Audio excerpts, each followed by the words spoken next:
आप लोगों के कुछ डाउट हमें आए हैं, ठीक है ना, जो कि फिजिक्स से 2 क्वेश्चन बहुत ही इम्पोर्टेंट मेरे पास आए हैं और इसको हम लोग आप लोग को बढ़िया से बताएंगे और डाउट सवाल को बताना मेरा काम है, ठीक है ना। तो जो भी क्वेश्चन आप लोगों को फंसता है, नहीं बनता है, तो आप लोगों के पास मेरा नंबर हाईवे किया है, आप लोग उस पर व्हाट्सएप कर सकते हैं, ठीक है ना। भले 1-2 दिन का लेट होगा लेकिन हम ज़रूर बताएंगे। तो यह क्वेश्चन मेरे एक भाई ने पूछा था जो कि बहुत ज़्यादा इंपॉर्टेंट है, ठीक है ना। तो देखिए कैसे बनाएंगे। सबसे पहले समझिए कि 3 प्रतिरोधों का समांतर क्रम संयोजन है, ठीक है ना। 3 को प्रतिरोध है, क्या है, समांतर क्रम में है। चलिए जोड़ते हैं। एगो हमारा यहाँ समांतर क्रम में यहाँ प्रतिरोध हो गया, एगो हमारा यहाँ समांतर क्रम में क्या हो गया, एगो हमारा प्रतिरोध हो गया। एगो हम क्या करते हैं कि यहाँ लाते हैं और समांतर क्रम में इसको यहाँ पर जोड़ते हैं। 3 को प्रतिरोध हो गया समांतर क्रम में। चलिए 3 प्रतिरोधों का समांतर क्रम संयोजन, तो 3 को प्रतिरोध का समांतर क्रम संयोजन हो गया है। आगे पढ़िए। संयोजन 20 वोल्ट की सप्लाई से 5 एम्पियर की धारा ले रहा है। मतलब कि जब इसको हम लोग बैटरी से 20 वोल्ट की सप्लाई दे रहे हैं तो एकरा में 5 एम्पियर की धारा जा रहा है। तो इसका मतलब कि यहाँ जो हमारा विभव लगा हुआ है, ठीक है ना, यह हमारा कितना लगा हुआ है, यह हमारा लगा हुआ है 20 वोल्ट का लगा हुआ है। और जो हमारा यह धारा दे रहा है, जो धारा यह हमारा 5 एम्पियर का क्या हो रहा है, जा रहा है। तो 5 एम्पियर का धारा जा रहा है। और क्या बोला है कि यदि 2 प्रतिरोध क्रमशः 10 ओम और 8 ओम है। मान लीजिए कि इसका जो मान है यह 10 ओम है, इसका मान क्या है, 8 ओम है। कहने का मतलब है कि 2 गो प्रतिरोध क्रमशः 10 ओम 8 ओम है। मतलब 2 गो प्रतिरोध का मान दिया गया है, एक मान 10 ओम है, एक मान 8 ओम है। तो बोला है कि तीसरा प्रतिरोध का मान क्या होगा। मतलब यह मान लीजिए इसका मान हम लोग R मान लेते हैं, ठीक है ना, R3 का मान हम लोगों से पूछा है, ठीक है ना। क्वेश्चन के मुताबिक फिगर हमारा यह बनेगा। बहुत ही सिंपल क्वेश्चन है, बहुत ही क्या है, सिंपल क्वेश्चन है। देखिए जब भी ऐसा क्वेश्चन रहता है ना तो यह किस में है, समांतर क्रम में है। क्या है, समांतर क्रम में है। तो समांतर क्रम में हमारा विभव क्या रहता है, बराबर रहता है ना। समांतर क्रम में हमारा विभव क्या रहता है, बराबर रहता है। तो एक फार्मूला आप लोग पढ़े हैं ना, V बराबर हमारा क्या होता है, IR होता है। तो R का मान क्या हो जाएगा, V बटा में I हो जाएगा। V का मान कितना है, 20, I का मान कितना जा रहा है, 5। तो 5 से कटेगा तो कितना आ गया, 4। तो R का मान हमारा कितना आया, 4 ओम। यह R हमारा यह नहीं है, ठीक है ना। इन तीनों का इक्विवेलेंट, ठीक है ना, इन तीनों का इक्विवेलेंट हम R माने, ठीक है ना। इन तीनों का इक्विवेलेंट हम R माने हैं। तो तीनों को इक्विवेलेंट हम R माने हैं तो तीनों का समतुल्य निकल गया, ठीक है ना। तीनों का क्या निकल गया, समतुल्य निकल गया। समतुल्य निकल गया तो यह किस में है, हमारा पैरेलल में है। वो भी क्या है, प्रतिरोध है। तो प्रतिरोध का फॉर्मूला क्या होता है, 1 बटा में Rp बराबर 1 बटा में R1 प्लस 1 बटा में R2 और प्लस 1 बटा में क्या होता है, R3। यही ना होता है, 1 बटा में Rp बराबर R1 plus R2 plus R3 होता है। Rp का मान यही है, ठीक है ना। क्या है, Rp का मान हमारा क्या है, यही है, क्योंकि पूरा हम लोग पैरेलल वाला लिए हैं। देखिए तो 1 बटा में Rp का मान कितना है, 4 है। तो हम लोग यहाँ 4 रख देंगे। 1 बटा में R1, तो यह हमारा R1 है, यह R2 है, यह R3 है। तो R1 का मान कितना है, 10 है। R2 का मान कितना है, 1 बटा में 4 है, प्लस 1 बटा में क्या हो जाएगा, R3 हो जाएगा। इन दोनों को लाइए इधर, ठीक है ना।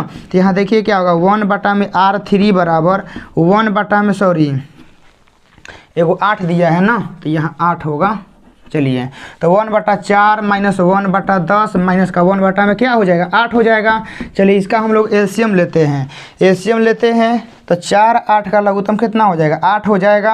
8 और 10 का लघुत्तम कितना हो जाएगा, 80 हो जाएगा।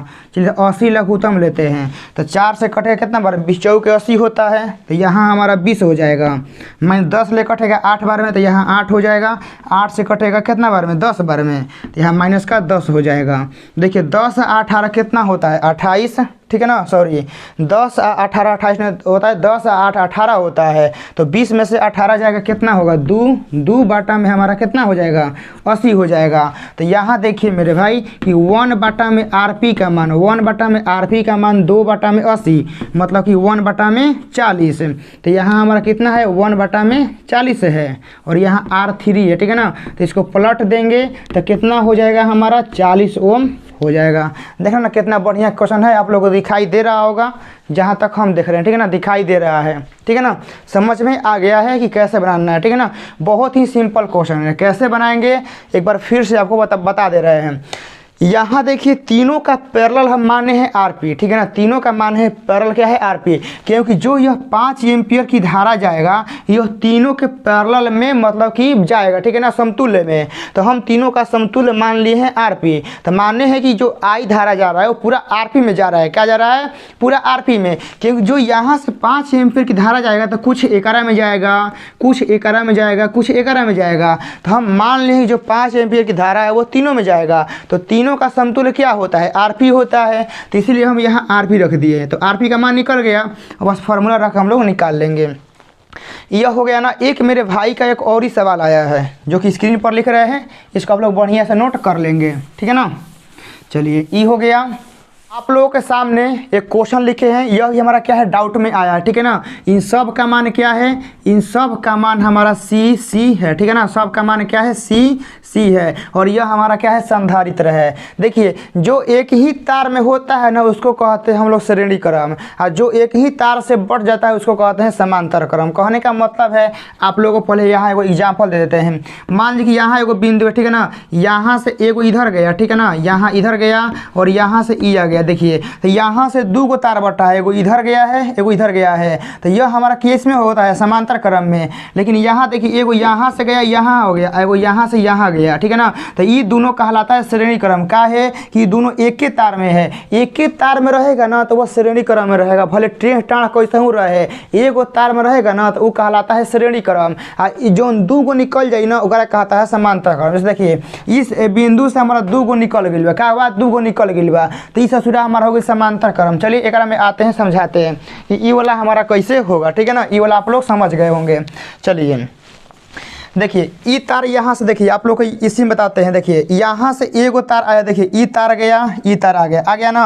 भले तार टेढ़ है, अरे तारवा के खींच के सोच कर देवे तो श्रेणी क्रम में ना हो जाए।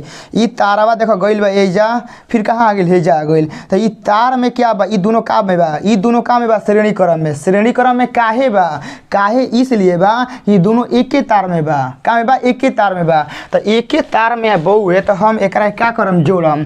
तो ई का में बा? एक के तार में बा, एकरा मतलब श्रेणी क्रम में बा। आ श्रेणी क्रम में बा तो श्रेणी क्रम के जो क्या होला संधारित्र में C/2, ठीक है ना, C/2 हो जाएगा। तो एकरा के क्या करते हैं हम? दोनों को मिटका के, ठीक है ना, एगो ओनली यहाँ पर हम जोड़ देते हैं, जिसका मान क्या हो जाएगा? C/2 हो जाएगा ना। अब देखिए यहाँ से 2 गो तार निकल गया, एगो इधर एगो इधर। तो ये दोनों हमारा अब क्या हो गया? ये दोनों हमारा हो गया अब समांतर क्रम में, ठीक है ना। ये दोनों का हो गया समांतर क्रम में। समांतर क्रम में होता है तो क्या होता है? देखिए समांतर क्रम Cp का मान जो होता है ना वो C1 और प्लस का C2 होता है, ठीक है ना।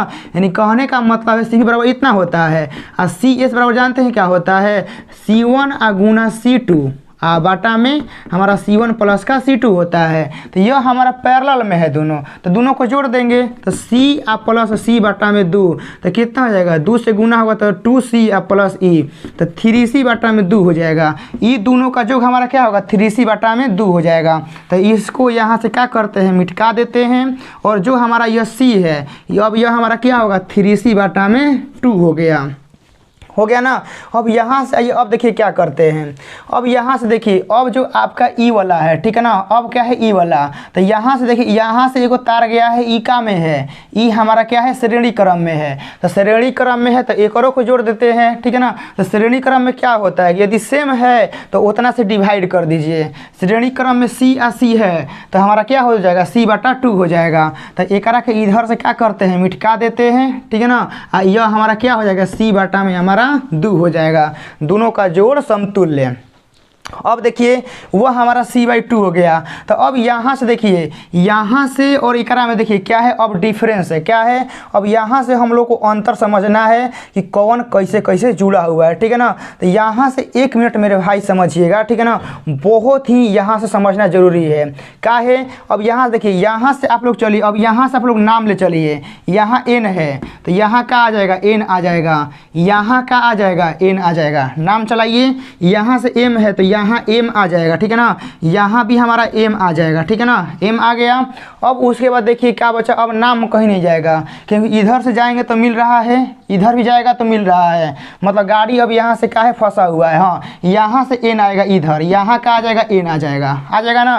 रास्ता चलाइए, रास्ता तब तक वह मान चलते रहेगा जब तक कि कोनो जुगाड़ नहीं मिल जाता है। तो यहाँ से देखिए n चला तो यहाँ n, फिर इस रास्ता से भी आया तो यहाँ क्या हो गया, n हो गया। इधर से m चलाए तो यहाँ m आ गया, यहाँ m आ गया। यहाँ सब आगे नहीं बढ़ सकते हैं क्योंकि हमारा मिल गया है जुगाड़, ठीक है ना। यहाँ से इधर आगे नहीं बढ़ सकते क्योंकि हमको जुगाड़ मिल गया है। अब यहाँ से देखिए जुगाड़ मिल गया है। अब देखिए क्या करेंगे कि अपने मन से यहाँ एगो p डाल देंगे, अपने मन से क्या करेंगे, एगो p हम लोग डाल देंगे। अब बस इसका काम क्या करेंगे हम लोग यहाँ करेंगे। चलिए कैसे, एक में कई गो बिंदु है, m n p है, ठीक है ना, 3 गो बिंदु है। तो सबसे पहले हम लोग यहाँ क्या करते हैं, m लिखते हैं और यहाँ हम लोग n लिखते हैं, p कहीं बीच में लिख देंगे, ठीक है ना। चलिए अब आइए, m आ n के बीच में कै गो बा, m आ n के बीच में कै गो बा, एगो बा, तो एगो हो गई। अब ओकरा बाद आइए m n हो गया। अब यहाँ देखिए वहाँ तो n फंसा हुआ है, यहाँ p है, ठीक है ना, तो यहाँ p है तो यहाँ p आ जाएगा और यहाँ भी हमारा p आ जाएगा। तो p आ m के बीच में एगो है, ठीक है ना, तो हम यहाँ p मान लेते हैं कि यहाँ क्या है, p है। तो p आ m के बीच में कैगो हो गया, एगो हो गया, p आ m के बीच में एगो हो गया। ओकर बाद देखिए इसका कहानी, ठीक है ना, इसका कहानी खत्म हो गया है और इसका कहानी खत्म हो गया, 2 गो हम लोग खींच दिए हैं। ओकर बाद एगो बचा है, ई बचा है। तो p आ n के बीच में एगो औरी है, तो p यहाँ है और n हमारा क्या है, यहाँ है, हो गया ना। p आ n के बीच में हमारा एगो हो गया। अब यहाँ p आ n के बीच में एगो औरी है, देखिए यहाँ है ना, p आ n के बीच में क्या है, एगो औरी है। तो p आ n के बीच में एगो औरी यहाँ पर क्या करते हैं हम लोग, जोड़ देते हैं। ऐसे हमारा होता है। सबका मान रखना है m आ n के बीच में, तो m, ठीक है ना, m n के बीच में एगो है जिसका मान हमारा क्या है, c है। m आ p के बीच में एकर मान, ठीक है ना, एकर मान जो है हमारा 3c आ बाटा में क्या है, 2 है, ठीक है ना, इसका मान। अब p आ n के बीच में, p n के बीच में एगो c/2 है, एगो c है, तो एकर मान c मान लेते हैं, एकर मान c/2 मान लेते हैं। पूरा कहानी खत्म हो गया है, इसको अब मिटा देते हैं, ठीक है ना। इसको क्या करते हैं, अब हम लोग मिटा देते हैं। चलिए अब हमारा फिगर क्या हो गया है, ई आ गया है। चलिए तो अब ये दोनों क्या है, ये दोनों समांतर क्रम है, समांतर क्रम में है तो इसको जोड़ेंगे ना, इसको जोड़ेंगे तो क्या होगा, c/2 प्लस c, तो हमारा 3c/2 हो जाएगा। क्या होगा, 3c/2 हो जाएगा। तो इसको क्या करेंगे, मिटा देंगे, ठीक है ना, इसको मिटा देंगे। यहाँ लिख देंगे 3c आ बाटा में 2 लिख देंगे। अब ओकरा बाद देखिए कि ओकरा बाद हमको ई दोनों, ठीक है ना, यहाँ से तार ई आई जा रहा है, किस में है, श्रेणी क्रम में है। तो श्रेणी क्रम में हमारा क्या होता है, श्रेणी क्रम में हमारा एक बार गुना होता है, एक बार जोड़ होता है, लेकिन दोनों सेम है। क्या है, दोनों सेम है, तो दोनों सेम है तो एकरा में डिवाइड कर देंगे। तो यहाँ 3c आ बाटा में 2 है, तो बाटा में 2 से डिवाइड कर देंगे तो हमारा 3c बाटा में क्या हो जाएगा, 4 हो जाएगा, ठीक है ना, 3c बाटा में 4 हो जाएगा। तो एकरा के मिटका के, ठीक है ना, हम इसको यहाँ पर लिख देते हैं 3c बाटा में 4 लिख देते हैं, 3c बाटा में 4। अब दोनों काम हो गया, समांतर क्रम में हो गया, समांतर क्रम में हो गया तो जोड़ दीजिए। तो यहाँ 3c बाटा में 4 आप प्लस का c जोड़ दीजिए, तो 4c या 3c 7c, ठीक है ना, 7c बाटा में हमारा 4 होगा इक्विवेलेंट। बताइए निकल गया ना। बहुते कहेंगे क्वेश्चन बढ़िया था, ठीक है ना, समझ में नहीं आया होगा वीडियो फिर से देखिएगा, फिर भी नहीं समझ में आएगा तो छोड़ दीजिएगा, ठीक है ना, क्योंकि इस क्वेश्चन के लिए बारीकी से कंसेप्ट हमको बताना पड़ेगा। लेकिन जो स्टूडेंट डाउट पूछा था इसका मतलब उसका कंसेप्ट बढ़िया होगा, जो स्टूडेंट का कंसेप्ट बढ़िया होगा उसको पक्का समझ में आएगा, पक्का गारंटी है, ठीक है ना। यह आपका पूरा राइट आंसर है। कहीं दिक्कत होगा, परेशानी होगा तो आप लोग बताइएगा, और क्वेश्चन होगा तो आप लोग का नंबर, मतलब मेरा नंबर आप लोग के पास हाईवे कैल है, आप लोग पूछ सकते हैं। मिलते हैं किसी और एनी डाउट क्लास में। जय हिंद।